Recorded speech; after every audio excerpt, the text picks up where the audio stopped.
I waited. Sometimes you can't help people. Sometimes it's better not even to try.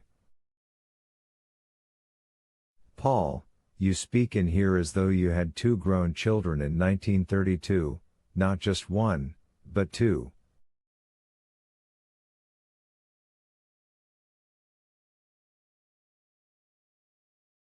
If you didn't get married to your Janice when you were 12 and she was 11, something like that.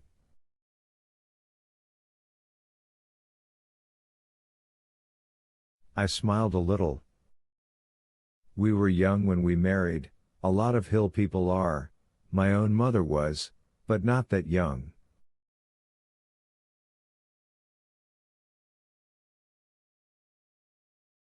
Then how old are you? I've always assumed you were in your early 80s, my age, possibly even a little younger, but according to this.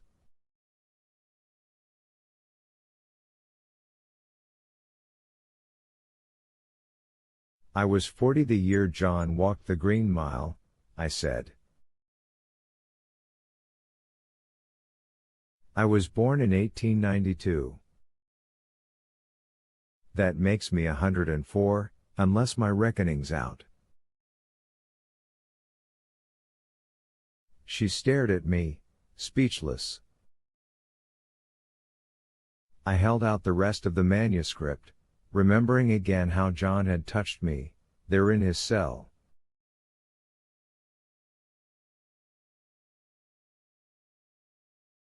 You won't splode, he'd said, smiling a bit at the very idea, and I hadn't, but something had happened to me, all the same.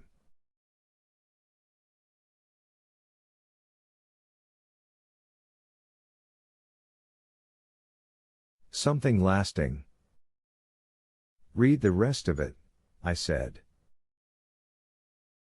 What answers I have are in there.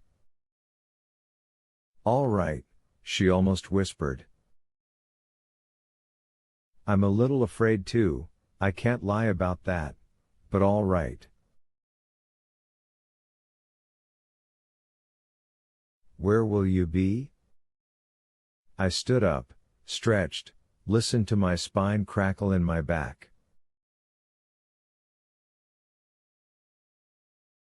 One thing that I knew for sure was that I was sick to death of the sunroom. Out on the croquet course. There's still something I want to show you, and it's in that direction. Is it scary?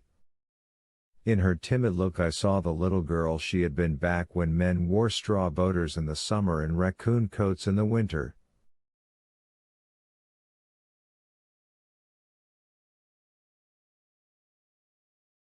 No, I said, smiling. Not scary. All right. She took the pages. I'm going to take these down to my room. I'll see you out on the croquet course around. She riffled the manuscript, estimating.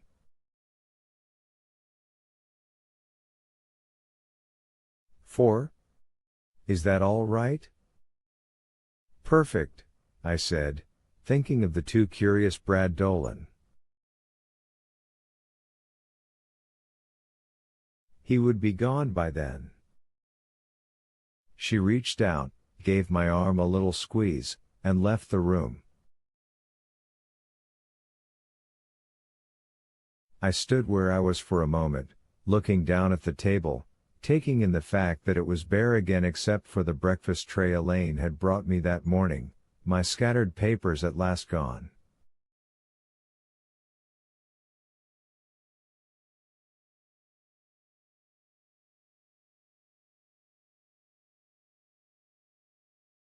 I somehow couldn't believe I was done, and as you can see, since all this was written after I recorded John Coffey's execution and gave the last batch of pages to Elaine, I was not.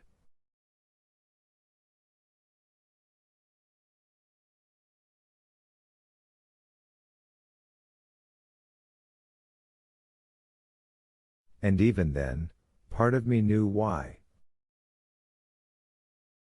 Alabama. I filched the last piece of cold toast off the tray, went downstairs, and out onto the croquet course.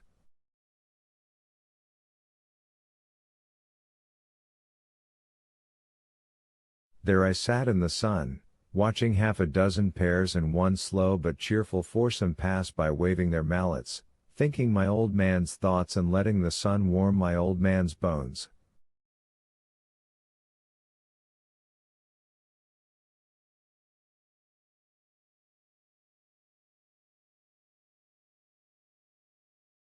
Around 2:45, the 3 to 11 shift started to trickle in from the parking lot, and at 3, the day shift folks left.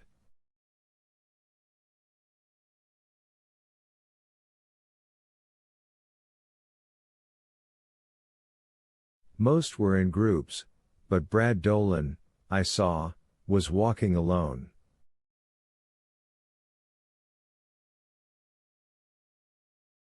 That was sort of a happy sight. Maybe the world hasn't gone entirely to hell, after all.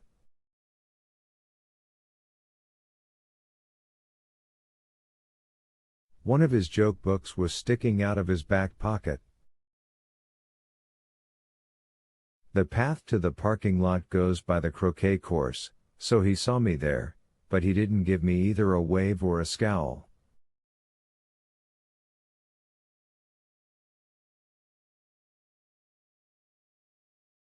That was fine by me. He got into his old Chevrolet with the bumper sticker reading "I have seen God and his name is Newt."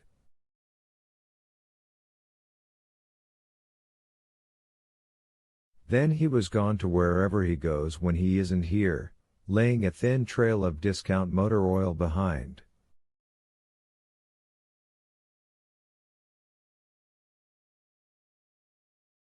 Around 4 o'clock, Elaine joined me, just as she had promised.